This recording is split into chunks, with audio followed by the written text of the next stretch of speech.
por lo menos lo vengo trabajando para dale, vení, porque siempre enriquece charlar con él. Es médico, neurólogo, neurocientífico argentino, es referente a nivel mundial, presidente de la World Federation of Neurology Research Group on Aphasia, Dementia.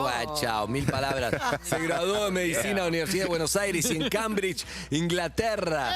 Una vez concluida su formación, bueno, regresó a Argentina, donde creó INECO, que es Instituto de Neurología Cognitiva, dirige en la actualidad también las neurociencias de la Fundación Favaloro. Es un capo realmente, y lo conocemos bien, es el doctor Facundo Manes.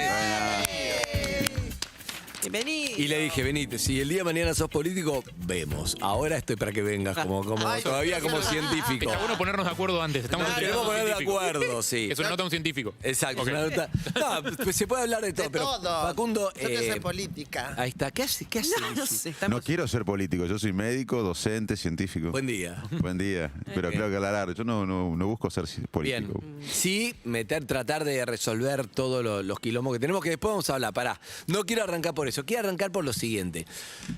Facundo tiene libros hablando del cerebro, de la cabeza. Vamos a hablar también de cómo nos sentimos en esta pandemia del orto. Me gusta hablar así para... Y realmente porque hay mucho, está estudiando mucho, Facundo, lo que se genera eso, estar acá, porque no te das cuenta y en tu estado de ánimo, en un montón de cosas. Pero lo primero que hoy le comentaba a María, que nos fuimos a tomar una cerveza, no le dije eso, pero me comentaste lo que fue tener COVID, que la pasaste mal, pero sobre todo internado con tu equipo médico, en el cual vos sos siempre la cabeza de las decisiones y ellos que tenían que tomar decisiones. Y eso me contaste, fue tremendo. Sí, hola a todos, Hola, un placer estar acá. bienvenida. Placer. Conocí la vulnerabilidad, la fragilidad humana. Yo nunca había estado internado en terapia intensiva, nunca había estado internado en realidad. Y también hace un mes y medio, yo creo que me contagié en España en un viaje de trabajo y pensaba que si me contagiaba iba a ser asintomático o iba a tener una leve sintomatología, y estuve una semana horrible aislado en mi casa con 2 PCR negativos y después una semana en terapia intensiva en la Fundación Favaloro con mis amigos, mis mentores, cuidándome, y sobre todo 24 horas. Yo la pasé mal durante estos 15 días de enfermedad aguda, 7 en casa y 7 en terapia intensiva, pero hubo 24, 48 horas dificilísimas donde, por mi saturación, por mi neumonía bilateral extensa, mis amigos, mis mentores evaluaban ponerme en respirador, en asistencia respiratoria mecánica. Y yo sabía, y ellos sabían... Que vos sabías. Que yo como sabía médico. que no importa la edad, si estás infectado de COVID con neumonía bilateral, no importa la edad, aunque no tengas factores de riesgo, cuando te ponen en asistencia respiratoria mecánica es match point. La pelotita puede ir para un lado o para el otro. Y por suerte me estabilicé y luego empecé a recuperarme, pero fue un momento difícil. ¿Te iban contando los tipos que laburan con vos, que son los que hablas todos los días? ¿Te iban contando o decidían por vos? ¿Quién tenía que hacer? Qué ¿Quién buena tiene que tener esa decisión de, che, le ponemos un respirador a Facundo Manes? Claro, y pero salen preguntale, todos? Y consultale. además me imagino, y te lo quiero decir hoy, te lo quiero decir bien, con el cariño que te tengo, pero seguramente sobrevolaba, si se nos muere Facundo Manes, acá, en el mismo la Fundación Favaloro, era muy fuerte. Vos también lo habrás pensado. Y mira, ¿Miedo o no? Si hay un emblema de un médico que yo respeto en Argentina, es Francisco Klein. Es un clínico que es un héroe. Todos los días, desde hace décadas, trabaja, es muy serio. Es uno de los clínicos y terapistas más reconocidos y más respetados del país. Y es mi amigo, además. Con él fundamos Neurociencia en Favaloro. Y yo lo admiro mucho. Y yo sentía que estaba en el mejor lugar del mundo porque estaba cuidado por él, por Francisco, en la Fundación Favaloro. Claro. Y además era mi amigo. Y eso que preguntás vos es interesante porque más que diálogo había silencios. Y primero que él estaba vestido como astronauta. O sea, Claro. uno cuando tiene COVID y lo meten adentro de un sanatorio ya empezás a desconectarte de la realidad, que es algo muy choqueante porque no podés hablar con nadie. Y al final, al de los 7 días, cuando salí, me da el alta y voy a este tema que más que diálogo lo que hubo pasó esto. Yo me levanto de la cama para empezar a cambiarme y él me abraza. Y yo no lo podía ver tanto porque estaba con las máscaras, con todo.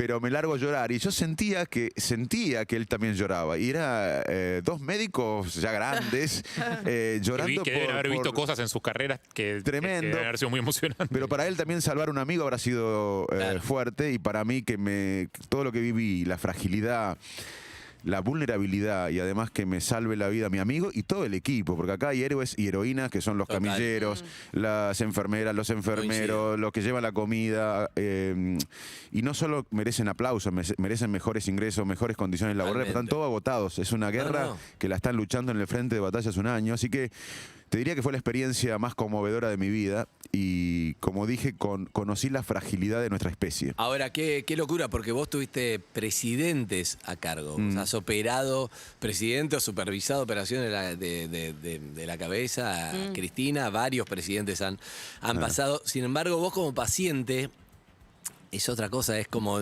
viste que el médico, alguien como vos, también hay una omnipotencia como los cirujanos de yo soy el que salvo, yo soy el que tomo decisiones y estás preparado para eso. Pero como paciente, no tomás ninguna decisión, no depende nada de vos y te debe haber sentido Totalmente. raro eso. Uno como médico camina los pasillos del otro lado y a veces, como decís vos, se siente omnipresente con el conocimiento, con la posibilidad de... Y esta vez estaba ahí como un ser humano, frágil. Y lo fascinante es que me salvaron seres humanos.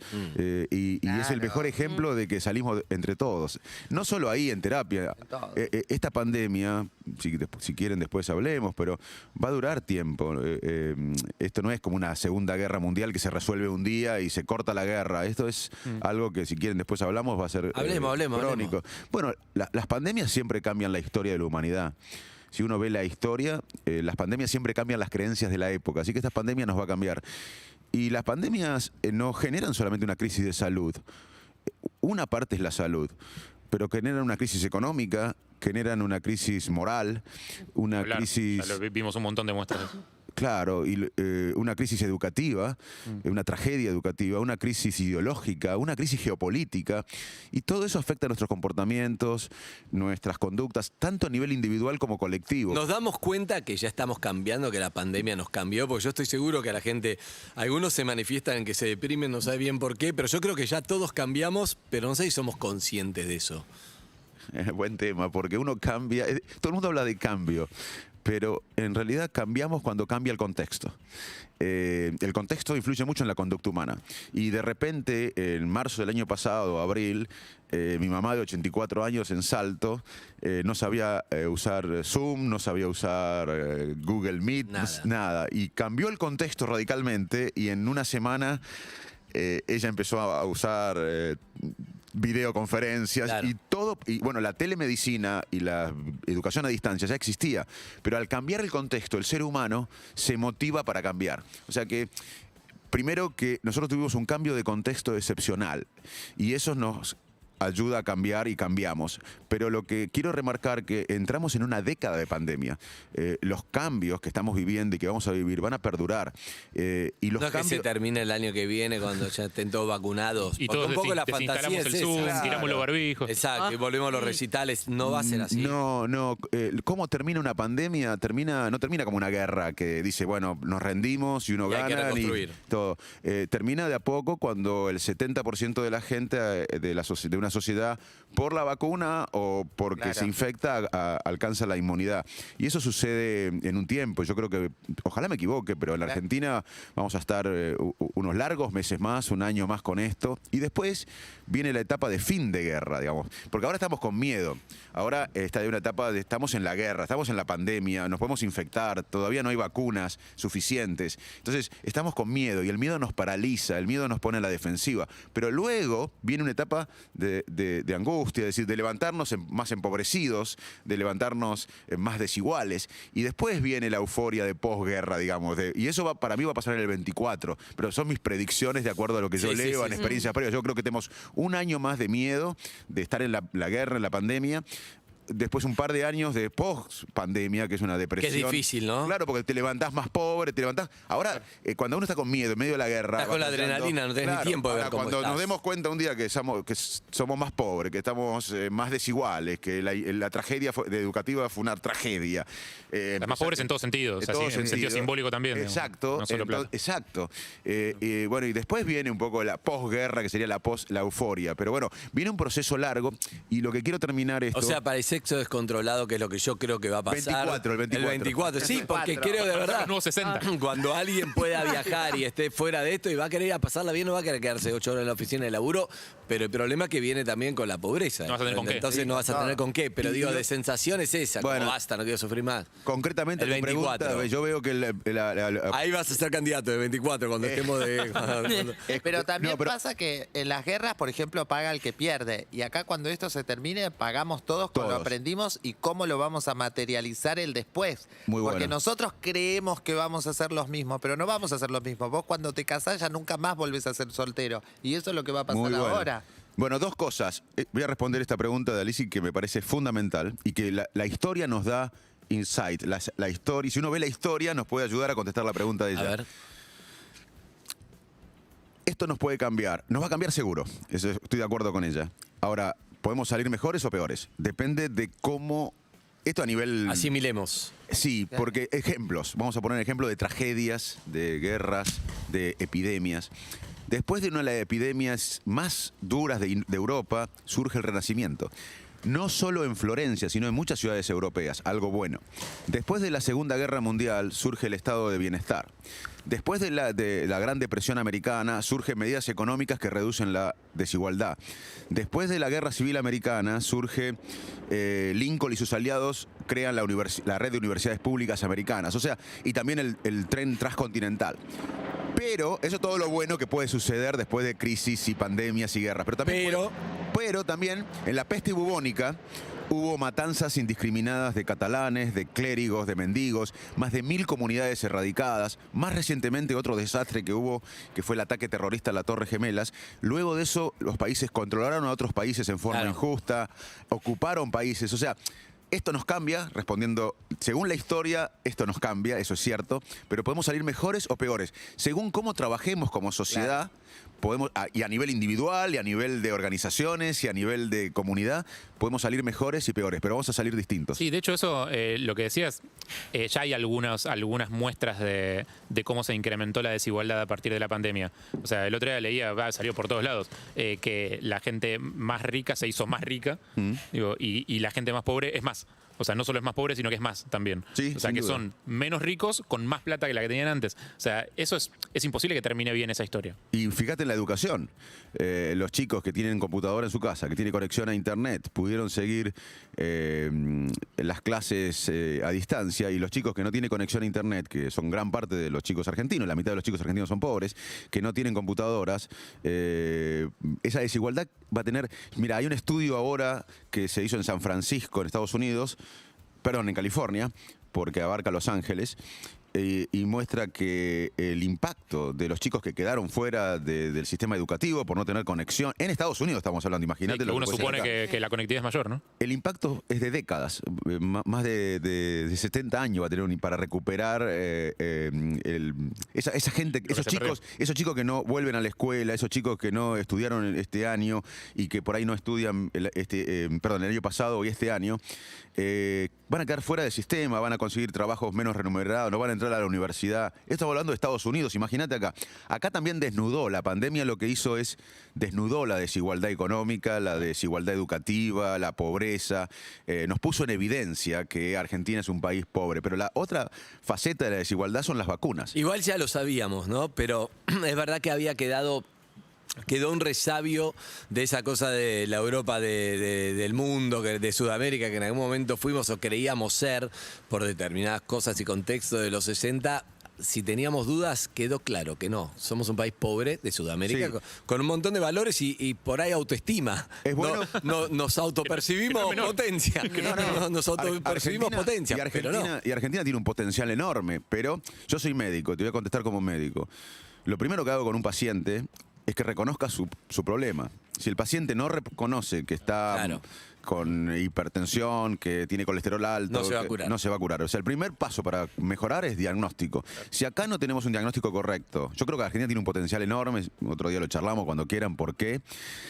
En varios aspectos, pero si no reconocemos que somos pobres y que no estamos en vías de desarrollo, estamos en un problema, porque yo escucho que estamos en vías de desarrollo desde que tengo 4 años, porque el cerebro no recuerda antes de los 4 años. Tengo 52, ya deberíamos habernos desarrollado. Claro, pero la diferencia es que los médicos se pueden poner de acuerdo en un diagnóstico. Si vos tenés una persona con una cardiopatía, se juntá 10, 15 médicos, le hacen los estudios necesarios y todos los 15 se van a poner de acuerdo en que, che, tiene determinada En cardiopatía. todo caso discutirán cuál es el Claro, pueden discutir el tratamiento. Acá la gente no se pone de acuerdo en el diagnóstico acá. Muy bueno, porque acá hay, si vos hablas en privado con mucha gente de todos los sectores, Están todos de acuerdo. Están todos de acuerdo.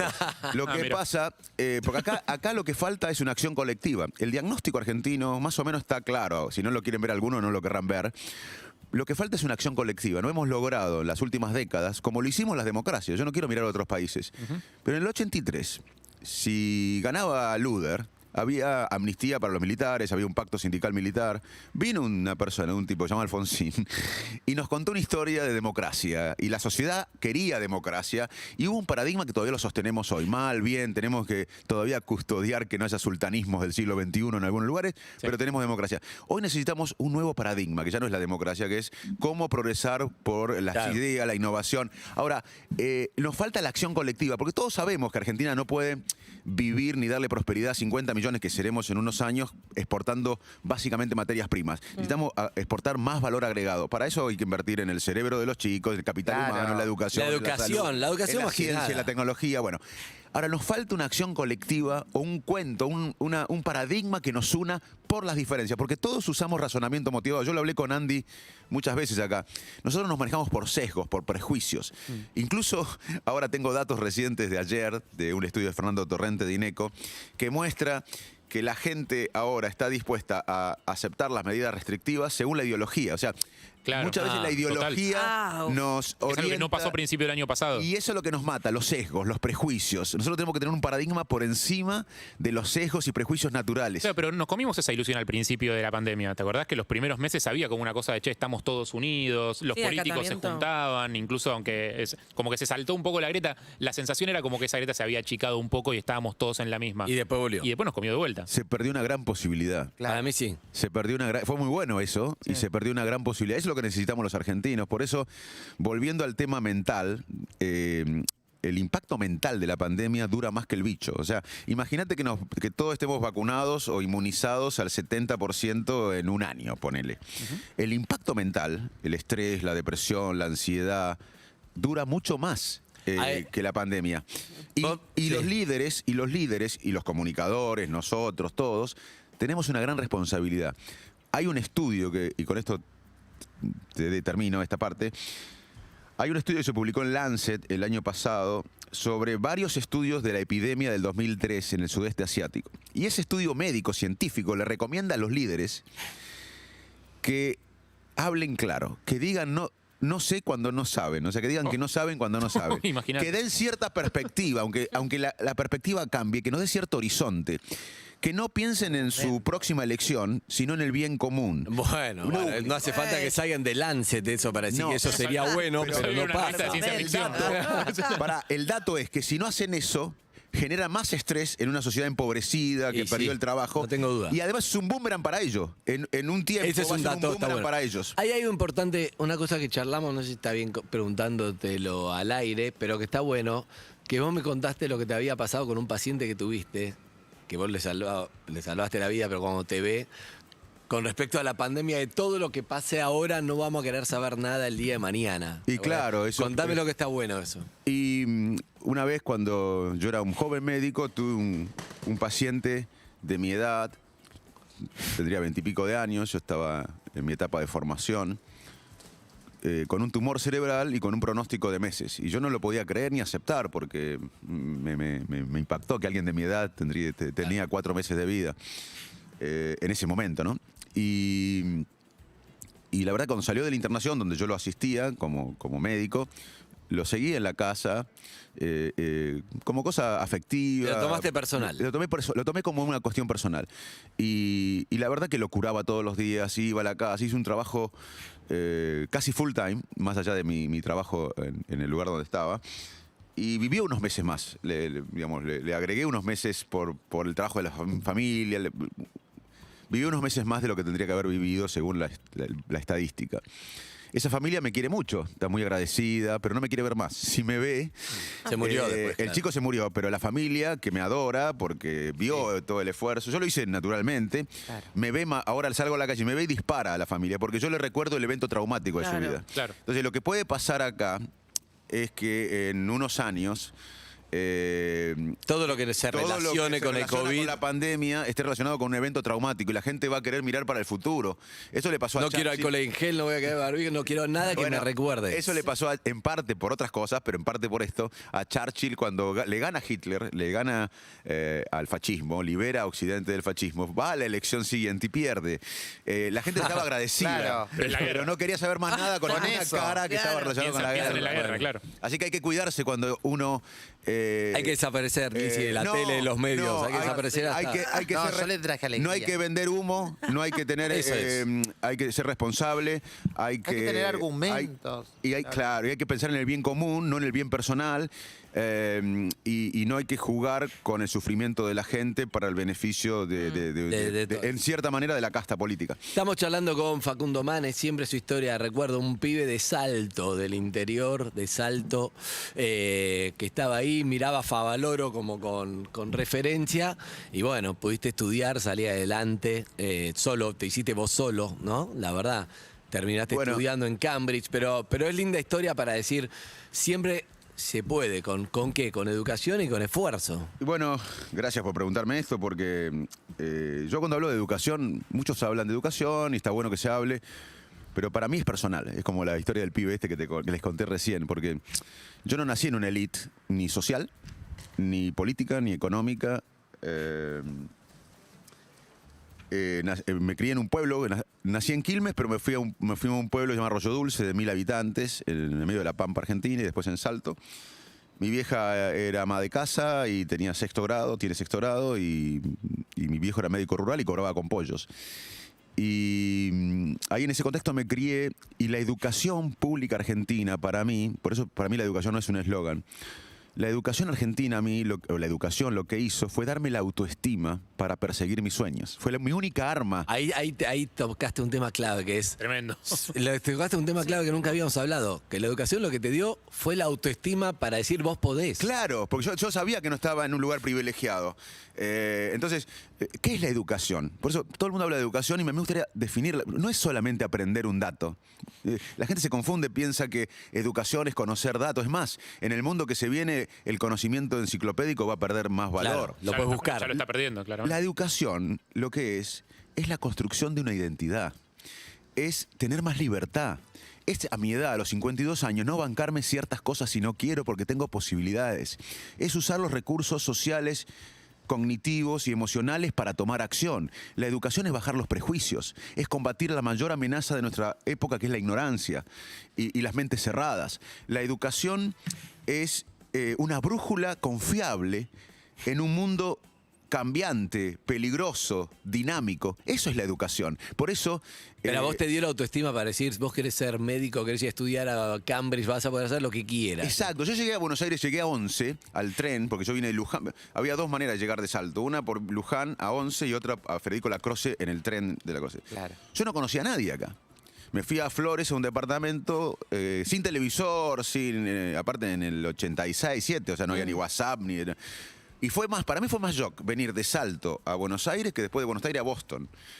O sea, el shock de venir de un tipo del interior, venir a Buenos Aires, es tremendo. Cuando fui a Ciudad Universitaria, el primer día de la semana, fui a Ciudad Universitaria, y la clase era de química biológica. Yo no había tenido tanta química en Salto. Había un profesor de química, pero fue muy leve. Y la literatura en inglés, o sea, yo en Ciudad Universitaria, el primer semana en Buenos Aires, con química biológica, eran todos signos químicos, y la literatura en inglés, yo no sabía inglés, me parecía que estaba en otro mundo. Claro. Entonces, la educación pública argentina y el ciclo básico... Pero ¿no pensaste en bajarte ahí? O sea, en ningún momento dijiste como, che, esto es demasiado para mí. Bueno, sí, muchas veces. Es más, te voy a contar otra anécdota de cuando me sentía, no humillado, pero... cuando llegué a Cambridge me sentía un impostor, porque que hay un síndrome del impostor. El síndrome del impostor es Es tremendo. hermoso. Claro, porque Vos estás ahí, pero decís, o sea, yo no sé una mierda. Se van a dar cuenta. el sistema se equivocó y dejó entrar a alguien que viene de Arroyo Dulce. Y en algún momento se van a avivar y me van a volver a mandar Bueno, para allá. Digo. Me van a deportar. Exactamente. Y bueno, después me di cuenta que había un síndrome de impostor en Harvard, en Claro. Oxford, en todos lados. Que lo tenían tus profesores también y todo. premio Nobel también. El premio Nobel que internamente decía, esto me lo van a sacar. Y que Bueno. de alguna manera también lo llevaste a Ciudad Universitaria cuando no sabías nada de bioquímica. Exacto. Bueno, entonces, en un momento yo tenía 2 compañeros que son muy inteligentes, todavía estoy en contacto con ellos, que habían ido a Eton, que es el colegio quizás más Ah, el de exclusivo elite, de elite. de elite, de donde van los reyes y los príncipes ingleses. Y ellos muy inteligentes además. Estábamos discutiendo física, un problema para una investigación en física, y yo aprendí inglés de grande, entonces vengo con el inglés, el acento bravo, y a veces hablando de física, en inglés rápido, estos pibes que eran unos bochos tremendos, mi IQ para mí no es tan alto, y yo me sentía mal, me sentía que era un desastre, y decía... ¿Y cómo me consolaba? Y por dentro decía, no entiendo nada que me dicen. Ni se Pero no se lo voy a Pero mostrar. ninguno trabajó en la imprenta Gutenberg en Salto. Eso me gusta. Yo moldeaba, de chico en la secundaria moldeaba a la tarde, ¿se acuerdan? En la imprenta antes se moldeaba. Las letras, letra por se letra. moldeaba. Digo, bueno, ninguno trabajó en la imprenta, que un día, para que vos veas dónde el contexto era, que un día entró el peregrino Páez, que era el parrillero del pueblo, y preguntó por el señor Gutenberg. Entonces yo decía, no, pero Gutenberg es el que hizo la imprenta, qué sé yo. Bueno, yo digo, nadie trabajó en la imprenta Gutenberg. Bueno, por eso te quería preguntar, uno porque quiere ¿cuáles son las siempre- herramientas? O sea, ¿cómo haces para pelear contra esa voz que te dice, bajate de acá, andate, que no perteneces acá? Pero ¿Qué pará, haces acá? pero ahí me interesa entrar también más allá de tu historia personal en lo que es la cabeza. Porque linkeando con la historia de Lizzy, que también en el Chaco, Verazategui, que ella dice La drogué, lo todo que lo que ella... cuento, pero recién, solamente esto le quiero decir. Recién a veces, cuando con esto vos contabas, a mí me pasa lo mismo. Ahora estoy estudiando, por ejemplo, Derecho, pero también me pasa acá cuando me senté en la televisión y todo.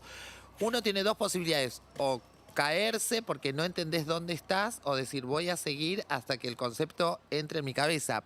Hay algo que yo no supe hasta esta mesa que vine acá, que es algoritmo, o sea, algoritmo. Sí, Algoritmo. esa cosa.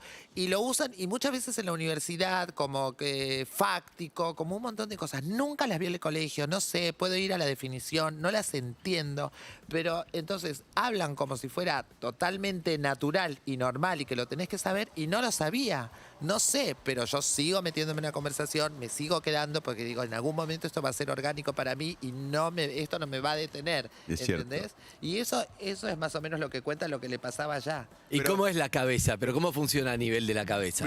Sí, voy a contestar porque es algo muy importante. Con un experimento lo voy a contar. Dale. Ay, me encanta. Porque lo importante, más allá de que, primero que hay diferentes inteligencias, el coeficiente intelectual, la inteligencia emocional, que es reconocer la emoción de uno. O sea, yo estoy celoso. Reconocer que estar celoso no es fácil, o envidioso, o ansioso. O sea, reconocer la emoción de uno y la emoción en el otro es una inteligencia emocional. Y la inteligencia social, la empatía, es imaginar que estar pensando, que el otro tiene creencias que por ahí no coinciden con las mías, con las nuestras, pero que quizás tenga verdad, semillas de verdad. Aceptar eso no es fácil, es una empatía cognitiva. Y una empatía emocional es sentir lo que siente el otro. Bueno, hay diferentes tipos de inteligencias, pero más allá de los diferentes tipos de inteligencias, una habilidad para superar todo esto que me preguntaban recién, es tener una mente, en inglés se llama mindset, una mentalidad flexible, abierta. Que uno sepa que con la tenacidad, con el esfuerzo, el talento se expande. Le voy a contar un experimento. En Inglaterra agarraron chicos con alto coeficiente intelectual, como mis amigos de Eton. Pero que pensaban, tenían un mindset fijo, una mentalidad fija, pensaban que la inteligencia no se expandía, que el talento no era flexible. Y agarraron chicos con menor coeficiente intelectual, pero que pensaban que con esfuerzo, con tenacidad, con prueba y error, con ensayo y error, Se podía crecer. se expandía, el talento se expandía, la habilidad. Como el pibe de Salto. Bueno, o como aprender un idioma. Muchos dicen, no puedo aprender inglés, no sé aprender inglés. Mentira, es un mindset cerrado. Claro. Cualquiera puede aprender. Por ahí no tiene un acento enorme o perfecto, pero uno puede aprender. Uno a veces se pone esos seteos mentales. Cuando los chicos con alto IQ pero que pensaban que la mentalidad era IQ, el fija. coeficiente intelectual. El coeficiente intelectual alto, pero que pensaban que la mente no era expandible, que la inteligencia no era expandible. Se ponían a hacer los ejercicios para los cuales estaban más preparados que los chicos con menos coeficiente intelectual. Se empezaban a equivocar porque los ejercicios eran muy difíciles.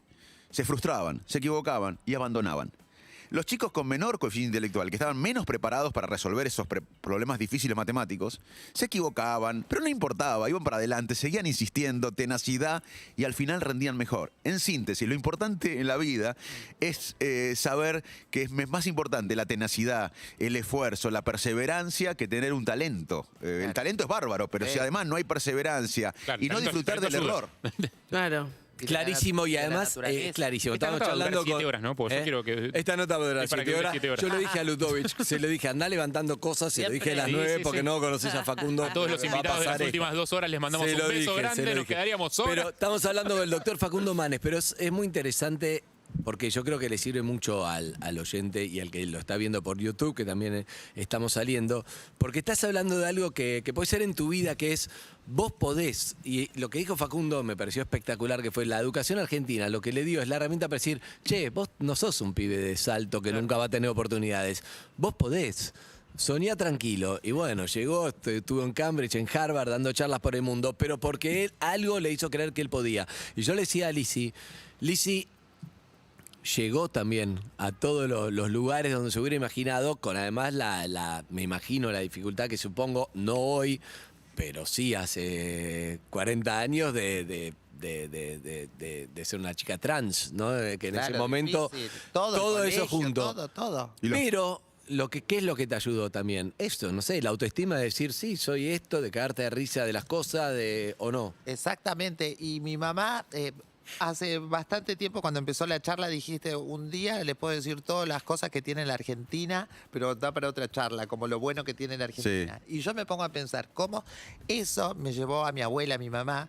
Vos que estudiaste en Cambridge, que sos el número 1, que tenés todos los conocimientos científicos, que sos un genio, un intelectual, que sabe absolutamente todo, tiene eso en la cabeza. Y mi abuela que no sabía escribir, mi mamá que aprendió a escribir solamente a firmar su nombre, también sostenía lo mismo.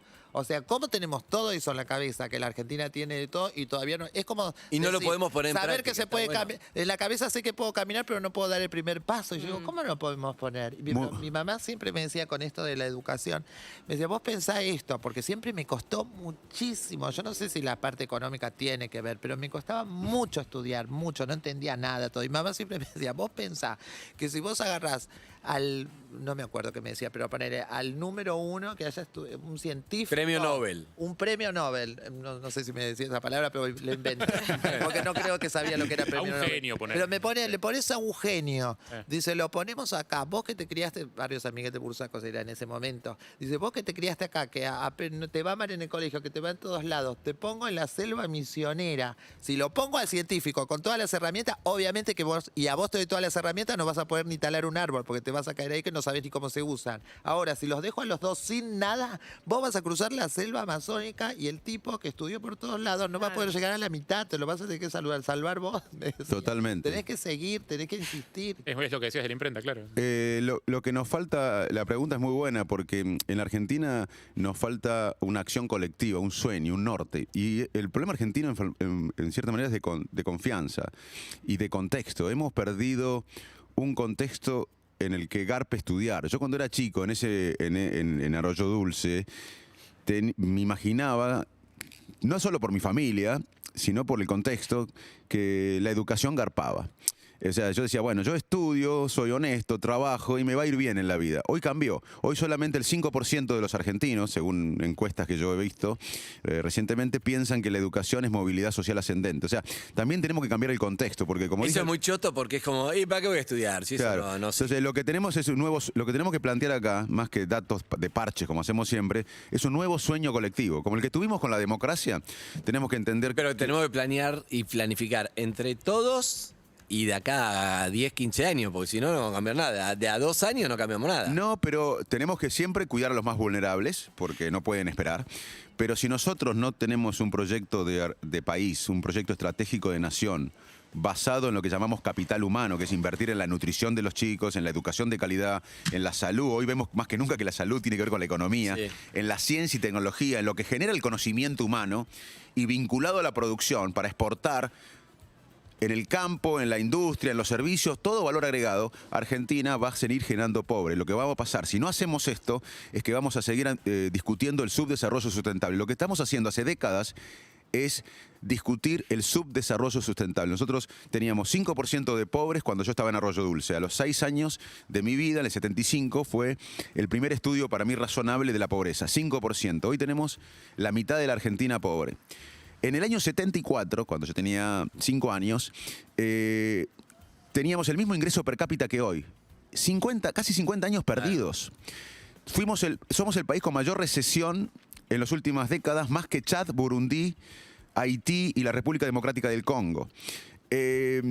Hace décadas teníamos la economía más grande que Brasil. Hoy, San Pablo y sus alrededores tienen una economía más grande que la nuestra. O sea, si no aceptamos que estamos involucionando, estamos en problema. Esa involución nos hace reflexionar a todos. Nadie puede tener la primera piedra. ¿Cómo cambiar eso?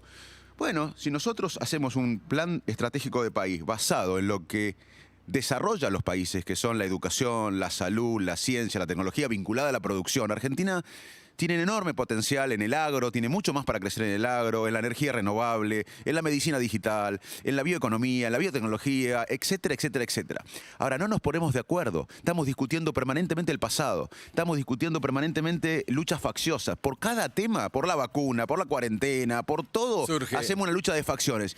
Y es como, yo a veces digo, es como si uno tiene un familiar en terapia intensiva y uno está esperando en la sala de espera. Y imagina que los médicos están tratando al familiar, al paciente. Y después se entera que los médicos están luchando por el mejor lugar en la cochera o el mejor lugar en la oficina. Claro. O sea, necesitamos médicos acá que se ocupen del paciente, que es la Argentina. Y no tenemos un norte ni tenemos confianza. Y eso se construye entre todos. Pero yo creo que si logramos un norte... ¿Se puede salir del momento que estamos de la grieta? La verdad. No sé si al final vas a ser candidato o no. Porque yo te María O'Donnell nos dijo que le pregunte. María O'Donnell le dije, María dijo que te preguntemos. Porque yo te escucho hablar. A mí me gustaría, pero primero te tengo que preguntar, ¿vos crees que es posible? Vos suena espectacular todo y yo estoy de acuerdo. Y vos me decís, ¿vas a hacer eso? Me parece buenísimo. ¿Pero es posible? ¿Es realista? ¿Por qué no pasa ahora? ¿Por qué no lo hacen? ¿No lo saben todos los que están o los que estuvieron los últimos 30 años? ¿O es que las prioridades te llegan y sí, yo llego, digo, quiero darle... Y al final, mirá, tengo que darle de comer a la gente y me quedé sin plata para ciencia y tecnología, por más que yo sé que es buenísimo, yo sé que, la educación, entiendo, le quiero pagar a los maestros espectacular, pero la verdad tengo más plata, no sé, estoy pensando en voz alta. O sea, al hacer eso, vos generarías confianza en el mundo y vendrían más inversiones, el mundo ayudaría, o sea, es verdad, tener un proyecto como a largo lo del plazo sistema de los bancos, es verdad. Tener un proyecto a largo plazo te ordena el corto plazo también, tendría un efecto inmediato también que la política se ponga de acuerdo, todos los sectores, en un plan estratégico de país. Hoy no tenemos un plan estratégico de país. Viene uno y después viene otro y te cambia la geopolítica. No hay algo del signo de los tiempos, esto que decía Andy, de si es posible o es imposible salir de la grieta. Yo hace un tiempo que lo vemos acá en Argentina, obviamente, y es como es obvio y todo el tiempo se habla de eso. Pero es algo que está pasando en el mundo en general, esta cosa de la gran polarización. No sé, lugares como Estados Unidos, que siempre se dijo que tenían un proyecto de país y que por más que vinieran republicanos o demócratas, había algunas cosas que no se movían y que seguían en la estrategia, independientemente de qué presidente viniera. Bueno, o sea, llegan personajes como Trump y cambió eso. Digo, ¿no hay algo del signo de los tiempos también? Buena pregunta porque me hace dos aspectos de tu pregunta. Primero, que la grieta existió siempre en la humanidad y existe ahora en todos lados, porque la grieta se basa en cómo funciona nuestro cerebro. Nosotros, a medida que nacemos y crecemos y tenemos experiencias, vamos construyendo esquemas mentales, sesgos, prejuicios. Y vemos el mundo como si fueran con anteojos y tomamos todo lo que coincide con las creencias nuestras e ignoramos todo lo que no coincide. Así funcionamos todos. Sí. Entonces, en todo el mundo existe grieta. El Brexit sí, Brexit no en Inglaterra, los catalanes que se quieren ir de España, Trump, anti-Trump. Lo que pasa es que en esos países nadie discute el valor de la ciencia, de la educación, de la estabilidad económica, de las leyes. Acá las leyes son una sugerencia. Acá las instituciones están impregnadas de influencias políticas. O sea, en esos países también la grieta le hace mal, porque la grieta es inherente al ser humano, somos tribales. Ahora, en los países que marcan un rumbo, la grieta hace menos daño que en los países que no tienen un rumbo. Acá, en un país sin rumbo y pobre, la grieta nos mata. En Estados Unidos, en Inglaterra y en España, la grieta también es mala, porque y funciona. Pero hay ciertas cosas en que nadie discute. Estamos charlando con el doctor Facundo Manes, de todo un poco, pero yo charlo con vos y suponete que pensamos diametralmente opuestos. Sí. A nivel cerebro, ¿qué es lo que me pasa? Yo te discuto a muerte, pero en realidad me chupa un huevo lo que me decís, lo único que quiero es ganarte, ¿o hay alguna chance que me entre lo que vos me decís y diga, puede ser que cambie de opinión? Yo a veces siento que estamos discutiendo solamente por discutir hasta que alguien diga basta, pero ninguno tiene intención de realmente escuchar lo que le pasa al otro. ¿Cómo funciona eso a nivel cabeza? Le voy a poner un ejemplo con vos, por ejemplo. Entonces vos sos, Andy, sos un fanático de una facción política, de un grupo político. Sí. Porque representa ciertos valores tuyos, positivos o negativos, cierto resentimiento, ponele que Sí. vos tenés, decís, bueno, no quiero a tal... Pero vos no lo sabés, hasta vos ni vos lo pensaste. No lo vos- asumo. Pero, o no lo explicitaste por lo menos. Pero a vos ese sector político te gusta y... Bueno. Entonces Me gusta. Tengo te- críticas, pero me gusta. La verdad que un poco me gusta. yo te muestro evidencias de que una persona líder de tu grupo Sí. tiene un acto de corrupción. Entonces yo digo, pero mirá que esta persona de tu líder tiene un acto de corrupción. Te Te muestro inventó evidencias. Clarín, eso es mentira. No, bueno. Entonces, vos te peleás conmigo, decís, no, esto es, Sí. lo negás. Empiezo a negarlo. ¿Por qué? No por la persona, por tu líder. No es tan importante el líder. ni incluso Si la no, facción yo me política. siento que me traiciono. Yo te estoy desafiando la construcción de tu identidad. Con la crítica a eso, en el fondo, a vos no te peleás conmigo por el líder ni por la facción. Entiendo. Yo te estoy desafiando la construcción de identidad. Me pasaba a mí con Alfonsín. Son los cimientos de tu casita. O sea, Claro, Claro. por ejemplo, si los por ejemplo, sacás, se cae la casita. Te cuento, te cuento qué me pasaba a mí. Yo, a los 14 años, vivía en Salto y vino la primavera alfonsinista. Ah, claro. 14 años, vino una persona que nos contó que éramos democráticos, que enfrentó a la dictadura, que no quería pactar, Momento irrepetible que no de un quería líder pactar con como la ese, dictadura. Recuerdo que la otra facción quería pactar con la dictadura, había pacto Sí. sindical, militar. Bueno, no hubiese habido juicio de la Junta, Claro. nada, si no ganaba Alfonsín. Hizo un cambio de paradigma, que yo creo que es necesario otro cambio de paradigma hoy, porque si no seguimos con el mismo Sí. sistema de siempre. Y esa etapa me maravilló y aparte representaba a mi familia de clase media baja del interior, representaba los valores de mi viejo que era un tipo honesto. Bueno, después fracasó la economía de Alfonsín. Y yo estuve en muchos lugares donde muchos eran jefes míos que criticaban a Alfonsín años más tarde. Si yo me peleaba. Y que me podía costar mi trabajo. Claro. Porque me estaba peleando con mis jefes que subestimaban o criticaban a Alfonsín. ¿Por qué? Yo ahora me puedo pensar, ¿por qué yo ponía en riesgo mi trabajo defendiendo a Alfonsín? En el fondo no era por Alfonsín. Era porque al criticar a Alfonsín estaban criticando la construcción de mi identidad. Ningún vos, a tu tema, ni papá. Tus ninguna... ideales, tus sueños, todo lo que vos Exacto, habías papá. puesto. Entonces, ¿cómo se soluciona eso? Con empatía y con un sueño colectivo. ¿Cómo salimos de la grieta? Empatía. Es decir, che, mirá, vos tenés creencias que son diferentes a las mías. Y la verdad que puedes tener razón. Yo tengo que hacer un esfuerzo cognitivo para decir... Y además, ponerme en lugar tuyo. Y además, encontrar un sueño que nos una. En ese momento fue la democracia, hoy debería ser la prosperidad. ¿A quién no le gustaría que Argentina entre en el camino del desarrollo? Y bueno, alguien tiene que venir acá, una mujer, un varón o Elicio, lo que sea, alguien tiene que venir a darnos un sueño colectivo. Sí, pero Claro. mientras el otro sea visto como el que se interpone entre vos y ese sueño, es imposible. Porque hoy en cualquier facción que preguntes, o sea, ¿qué es lo que nos separa del camino del desarrollo? Ellos. Claro. O sea, A mí me pasó. Bueno, sí. es cierto. A mí me pasó que empecé a trabajar con Vero de panelista, con Vero Lozano en su programa. Y la verdad que aprendí muchísimo, pero en esto de las discusiones que hablas recién de la grieta, cuando fue lo de la ley de despenalización del aborto. Del aborto. Entonces se peleaban los colores, ¿no? Y estaban, y yo las veía, las escuchaba y decía, dijeron un 20% lo mismo. O sea, hay un 20% de todo este griterío que están de acuerdo y no se escuchan. O sea, Nadie se escucha. entonces, y yo entonces me puse a pensar, ¿será que esto que venimos desde chicos, viste que todo dice, nadie lo hace como yo?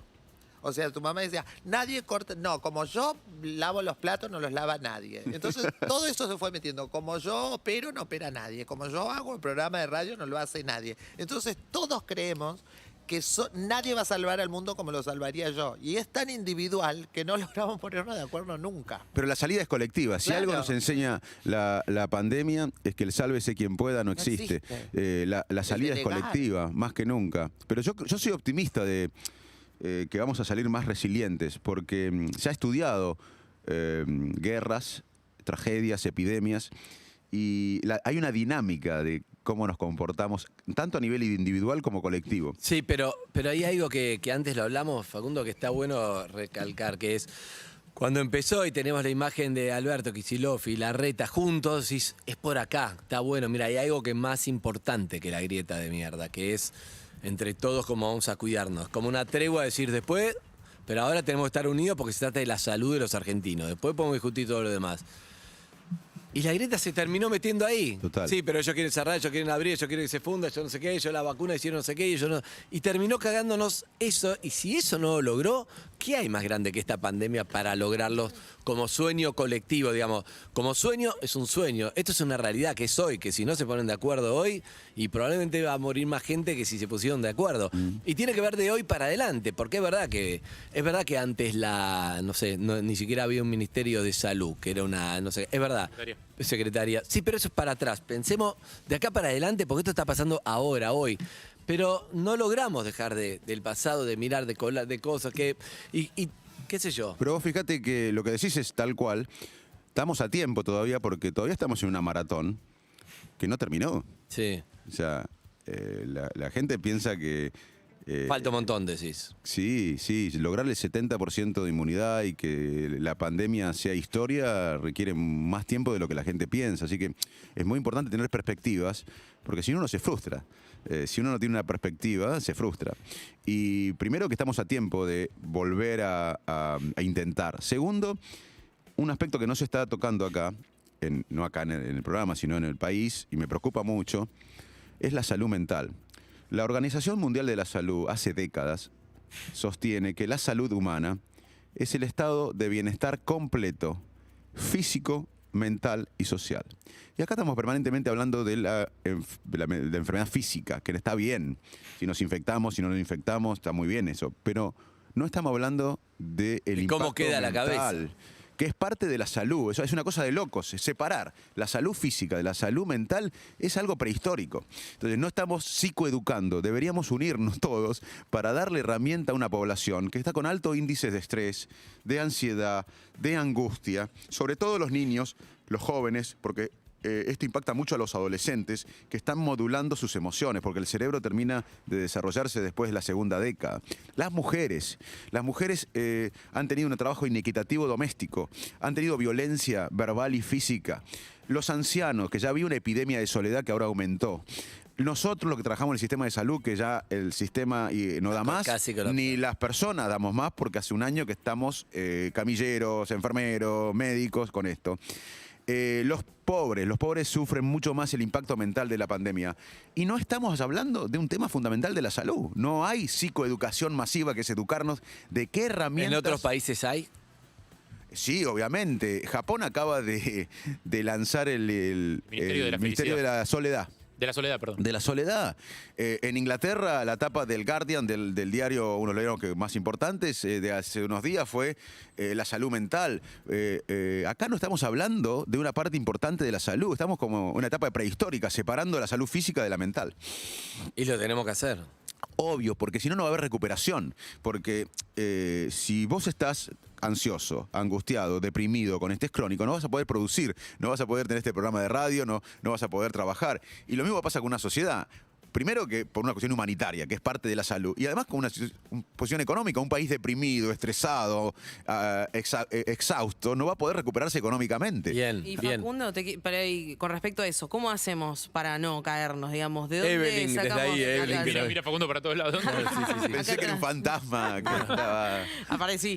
¿De dónde sacamos esas herramientas para no caernos? Porque la Está verdad, bueno eso, que le hables a que está escuchando, viendo, para no entrar en... sabemos, porque acá nosotros siempre hablamos de esto, de las diferencias que se vieron con la pandemia, que no todos tienen el acceso a las mismas cosas, no todos tienen el acceso a la misma educación, a hablar con un especialista que te banque con el bajón que nos causa esto. ¿De dónde sacamos las herramientas? ¿Cuáles son? ¿Cómo podemos hacer? Bueno, primero hablar de esto. Esto, más que alertar, debe estar ayudando a muchos oyentes que quizás están estresados, ansiosos, angustiados. O sea, hablar es importante. Plantear esto, ¿no? Que la gente no lo vea como una debilidad personal, ni una debilidad moral, sentir angustia, estrés, ansiedad. Charlar de esto que existe, que la pandemia produce un impacto por varios motivos. Un impacto mental. Primero hablar. Segundo, una cosa que hace bien es aceptar las emociones negativas. O sea, uno piensa que el miedo, la angustia deben ser evitadas. No, es parte de nuestro bienestar. Entender que la angustia, el miedo, es parte de nuestro bienestar, porque eso nos permite estar conectado con lo que está pasando. Si yo Total. estuviera feliz en un mundo pandémico, sería alguien desconectado de la realidad.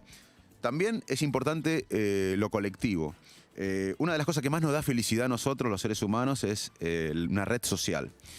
Eso no quiere decir vivir solo. Instagram. No. No. Eso nos da infelicidad. Ok. Un lugar para conectarnos y charlar, eso decís. No, Una red de amigos. Claro, tener una red de amigos. Contactos sociales Ok. reales. que no pasa por vivir con alguien. Uno puede vivir solo y sentirse que está en una red de amigos, que tiene una red social De contención. y uno puede vivir acompañado y no tenerla. Eso está comprobado que da felicidad. Bueno, el estudio más largo de la psicología se está llevando a cabo en Harvard. Tiene más de 5 o 6 décadas el estudio. Se han muerto varios directores de Y edad. siguen. Y siguen. ¿Y qué es? Estudiaron a chicos de Boston, de barrios marginales, y chicos de Boston, de barrios de clase media alta. La leyenda dice que un presidente de Estados Unidos, Kennedy, estuvo en el estudio. Los siguieron por décadas estos chicos que venían de barrios más vulnerables y de barrios más ricos. Y ni la fama, ni el poder, ni el estatus social, ni el dinero predice bienestar tanto como lo da tener amigos, amigas, gente de conexión humana. Porque lo que tenemos que entender es que como ustedes fácilmente aceptan, sin ser científicos, que la sed es un mecanismo biológico que nos recuerda que tenemos que hidratarnos, que algo pasa en el cerebro para que tengamos sed y hidratarnos. Lo mismo aceptarían como en el hambre. Ustedes, si yo les cuento, miren, cuando tenemos hambre, el cerebro actúa de una manera para recordarnos que Claro. tenemos que comer. La forma que tiene el cerebro de avisarnos que comamos. Exacto. El dolor es una forma de avisarnos que alguna parte del cuerpo requiere atención. La soledad es una alarma que nos Eso recuerda es tremendo lo que estás diciendo.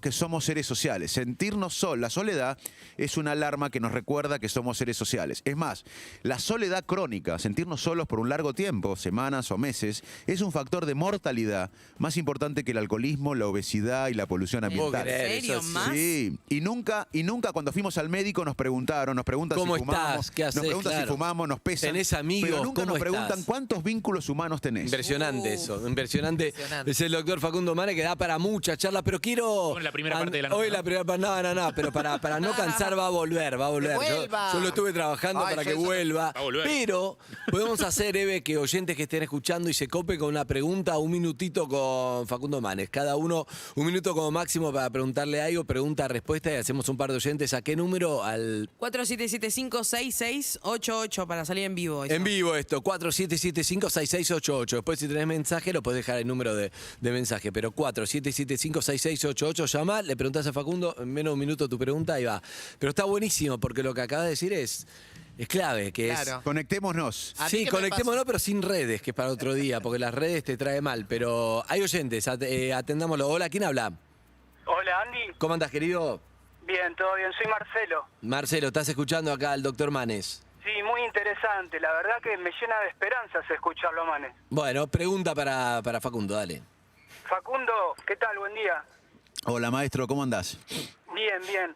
Mira, la verdad que te escucho y me siento como que todavía hay cosas que se pueden cambiar. Yo me sentí muy desilusionado mucho tiempo con la Argentina, con la gente, todo. Quería saber, vos, ¿qué podés hacer desde tu lugar? Ya sé que como divulgando todo esto que estás mencionando estás haciendo mucho, pero me gustaría que puedas integrar algún papel activo en la política. Bueno, le hiciste la pregunta que igual se le íbamos a hacer, así que un abrazo, amigo. Gracias por la pregunta. Escuchá, María, es para vos esta. Claro. ¿Vas a ser candidato? Sí, no, ¿por qué? No, esto requiere una gesta patriótica, una acción colectiva. Yo estoy trabajando desde hace décadas, desde que volví a la Argentina, del 2001, yo regresé en el 2001, y desde entonces estoy, más allá de ser docente, científico y médico, estoy recorriendo la Argentina y en las plazas, en los bares, desde hace décadas estoy tratando que la sociedad impulse esta revolución del conocimiento como impulsó y luchó y murió por la democracia. Hoy necesitamos que la sociedad se comprometa. Esta es una gesta colectiva, ahí voy a estar, pero no se trata de una candidatura, se trata de una gesta patriótica y colectiva para un nuevo paradigma que nos saque de la decadencia crónica, de administrar pobreza y nos lleve al desarrollo. Y el día Ahí de voy a mañana estar. se puede llegar a ser, podés Sí. estar a formar parte de algo. Hoy no está. Hay que hacer un proyecto nacional y ahí voy a estar, pero un proyecto nacional. No Bien. se trata de... La Argentina tuvo demasiados proyectos narcisísticos, proyectos autobiográficos. Necesitamos proyectos Está patrióticos. bien, me gusta eso que decís, que no es cuestión de, che, vas a ser candidato, No es- sino una cosa grande, es una cosa si no, colectiva. quédate como médico. Si hay una gesta patriótica y colectiva, ahí voy a estar Bien, como lo me estoy gusta. haciendo. Ahora, por un narcisismo personal, ya hay demasiado Me narcisismo gusta, personal. me gusta. Bueno, veremos. Más, otro oyente. Hola, ¿quién habla? Hola, ¿se escucha? Sí, tu nombre. ¿Qué tal? Soy Alejandra. ¿Cómo andas? ¿Sale bien? Bien, bien. Escuchando bien. acá al doctor. Sí, admiración absoluta. Pregunta para el doctor, dale. Me emociona mucho poder hablar con él. Nada, un poco continuando con la línea de la pregunta del oyente anterior, ¿cómo se hace? ¿Cómo se hace para convencernos a todos de un proyecto en conjunto, de un proyecto superador? ¿Cómo hacemos? O sea, yo en este punto hoy de la pandemia siento que digo, bueno, tenemos que tocar fondo, morirnos todos de hambre y ¿cómo hacemos para que algo nos una a todos? Eso es como muy desesperante. Estás a punto de llorar, ¿no? Sí, estoy muy Te escucho. emocionada. Gracias, Ale. Nos hiciste emocionar a todos. Se viene un nuevo país en un nuevo mundo. Y tenemos que pensar en grande. Lo primero que tenemos que hacer es pensar y soñar en grande. Y saber que no podemos afrontar y resolver la decadencia crónica argentina con las prácticas de siempre. Hay un sistema que no quiere que nada cambie, porque esta decadencia argentina le conviene a algunos. Claro. Así que mientras respiremos hay esperanza. Y tenemos que hacerlo, porque como decía José Martí, nuestro vino es agrio, pero es nuestro. Y tenemos que pensar como pensaban los grandes patriotas de la Argentina. Necesitamos menos políticos y más patriotas, bueno estadistas, gente que piense en las futuras generaciones, no en las futuras elecciones. Y yo sé que todo esto parece imposible, pero a San Martín, una vez, cuando pedía plata, San Martín pedía plata para algo que sonaba imposible, que era cruzar la cordillera y liberar América. Y muchos no le daban plata, le decían, vos estás loco, lo que querés hacer es imposible, hasta que un general Pueyrredón le dio plata y le dijo, te doy plata para comprar mulas, para comprar alimentos, para comprar vestidos, para ropa, armas. Yo te voy a apoyar, pero lo que vos querés hacer, cruzar la cordillera, imagínense en esa época cruzar la cordillera, si ahora es difícil y liberar América es imposible. Y San Martín le responde, gracias, general Pueyrredón, lo que usted me da me va a ayudar mucho, gracias por la ayuda. Y tiene razón, lo que yo quiero hacer es imposible, pero es imprescindible. Y esto que tenemos que hablamos acá es imprescindible. Si no lo hacemos, Argentina va a llegar a 80%, 90% de pobres en unas décadas. Sería trágico, más de lo que ya estamos. Un beso, amiga, dame otro. Un beso, Más gracias. oyentes que quieren hablar, 4775 6688. 6688. Hola, ¿quién habla? Hola. Hola, acá estamos con el doctor Facundo Manes. ¿Tu nombre? Hola, Andrés, Pablo. ¿Cómo andás, querido? ¿Todo bien? Todo bien, todo Bueno, tranquilo. escuchando acá la nota con Facundo, te está escuchando. Sí, una más, la verdad que el lugar de los científicos en los medios de comunicación es súper importante. Facundo, muchas gracias y preguntarte a nivel geopolítico cómo lo ves el tema para que nosotros, vos hablabas de que tenemos que agregarle valor agregado a los productos argentinos. ¿no? ¿Cómo hacemos en un mundo súper complicado para que nos compren? ¿Y qué deberíamos hacer con la tierra acá en Argentina? ¿Qué opinás de eso? Muy buena Con la pregunta. cantidad de tierra que hay, ¿no? Muy buena Un pregunta. abrazo, amigo. Excelente, Abrazo, gracias. Chao. excelente pregunta. Primero que la geopolítica es algo que no discuten los líderes en la Argentina y deben hacerlo. Por ejemplo, el tema de la vacuna que vos mencionabas es un tema geopolítico. Los países ricos están Ya llenos de están ahí, vacunas. le sobran. Canadá compró vacunas para 5 veces su población. Inglaterra compró vacunas para 3 veces su población, etcétera, etcétera, etcétera. Argentina quedó del lado pobre del mundo. O sea que también es un problema geopolítico no tener vacunas. Más allá de los problemas locales Sí. de cierta ineficiencia o corrupción o privilegio, lo que sea. Sí, en este caso Sudamérica. Quedamos del lado pobre del mundo. O sea, la geopolítica es algo que los argentinos no discutimos y es clave. Yo dije que esta pandemia tiene un impacto en varias esferas: económica, salud, educativa, moral, al principio, y también geopolítica. Hay un reordenamiento. Acá se viene una lucha cada vez más importante entre China y Estados Unidos. Y Argentina tiene un rol central en esa lucha. Yo creo que, como bien decía la persona que me preguntó recién, nosotros tenemos que tener un proyecto de país que genere más valor en lo que exportamos. Si no, no vamos a darle bienestar a los 50 millones que seremos en una época. Y para eso tenemos que tener aliados con países que son expertos en tecnología, en educación, en ciencia. Y tenemos que mantener una relación de comercio muy importante con China también. Pero somos un país de Occidente. Así que creo que un equilibrio, pensando que nosotros tenemos que tener un norte basado en la ciencia y tecnología, requiere alianzas con países que se han desarrollado basado en la educación, ciencia y tecnología. Porque quiero decir esto, que me parece importante.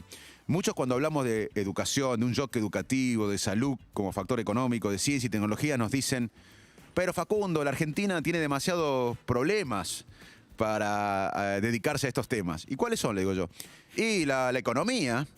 Y lo que no entienden y lo que tratamos de decir, que la discusión económica, geopolítica hoy, es sobre la inversión en ciencia, sobre los sistemas educativos y tecnología. Los países compiten en el mundo por los sistemas educativos, científicos y tecnológicos. Y esto lo resume Nehru. Nehru fue el arquitecto de la India moderna. Y empezó a invertir en educación, en salud, en la India hace décadas, en ciencia, en institutos tecnológicos. Y la oposición le decía: pero Nehru, somos demasiado pobres para invertir en innovación, ciencia y tecnología. Y Nehru le respondía sabiamente: justamente porque somos demasiado pobres, no podemos darnos el lujo de lo que nos va a sacar de la pobreza. Claro. O sea, acá lo increíble, que nos argumentan pobreza para no invertir en la solución. Husay decía: la ciencia no es cara, lo que es cara es la ignorancia. Excelente. Amigos, Facundo Manes pasó por acá. Excelente. Y bueno, lo último que ¿Cuándo tendría para decir, vuelve, después arreglamos. ¿Qué hacemos Ay, con que la vuelva. autoestima de cada uno que está escuchando? ¿Cómo la mejoramos? Lo último, una pregunta cortita, pero para decir al que está escuchando se lleve algo. Como país, un trabajo colectivo. Y la autoestima personal, la que a vos te dio la educación, todo. Si tuvieras que decirle algo para que cada uno la busque, ¿qué sería? De esta salimos entre todos. La resiliencia, vamos a salir más resilientes, en mi opinión. Obviamente que hay un dolor inicial, un dolor emocional, pero luego las personas somos muy adaptables a los cambios. Y lo que va a pasar es que luego de este dolor que estamos viviendo, vamos a encontrar un nuevo significado, nuevo rumbo, y vamos a alcanzar nuestras metas. Y vamos a entender que el bienestar de los demás es más importante que el éxito individual Bien. o el estatus personal. Me gusta. Gracias, doctor. ¡Bravo! Facundo Manes pasó por acá. Acá estuvo en Perros, ¿eh? Nos costó traerlo, pero valió la pena. Así que vamos a una tanda. Dale, ya volvemos.